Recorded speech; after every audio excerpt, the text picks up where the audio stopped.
சசிகலா பூர்ண உடல்நலம் பெற வேண்டி தாராபுரத்தில் பல்வேறு இடங்களில் உள்ள கோயில்களில் அமமுகவினர் சிறப்பு பூஜைகளில் ஈடுபட்டனர். திருப்பூர் புறநகர் மாவட்டம் தாராபுரம் அமமுக கழக மாவட்ட மகளிரணி ஏற்பாட்டில் நகர செயலாளர் வாரணவாசை, இளைஞரணி இணை செயலாளர் செல்லதுரை முன்னிலையில் காடு அனமந்தராய சுவாமி திருக்கோவிலில் மாவட்ட மகளிரணி செயலாளர் கலைமாமணி கலாராணி தலைமையில் சிறப்பு தீபாராதனையும் சிறப்பு அர்ச்சனை வழிபாடும் நடைபெற்றது.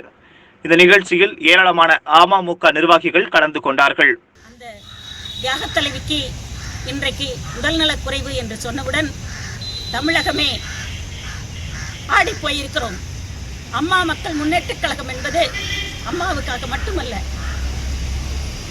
அனைத்து தொண்டர்களுக்குமானது என்று சொல்லி எங்களை உத்வேகப்படுத்துகிற ஒரு மிகப்பெரிய சக்தியாக உருவெடுத்தது நம்முடைய தியாகத் தலைவி சின்னம்மாவின் வார்த்தைகளும் மக்கள் செல்வர் அவர்களின் வார்த்தைகளும் தான்.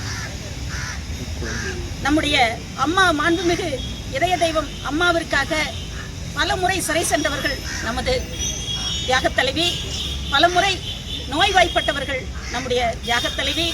இன்றைக்கும் அவர்களது நலனுக்காக நாங்கள் காத்து கொண்டிருக்கிறோம். இந்த தமிழகமே காத்து கொண்டிருக்கிறது. தலைவியே, நீ என்றைக்கு வருவாய், இந்த தமிழகம் விடிவு பெறும் என்று தமிழக மக்கள் நாங்கள் ஆவலோடு எதிர்பார்த்து கொண்டிருக்கிறோம். அந்த தியாக தலைவியை பூரண நலமடைய இறைவன் அருளாசி புரிய வேண்டும் என்று நாங்கள் மனதார வேண்டுகிறோம்.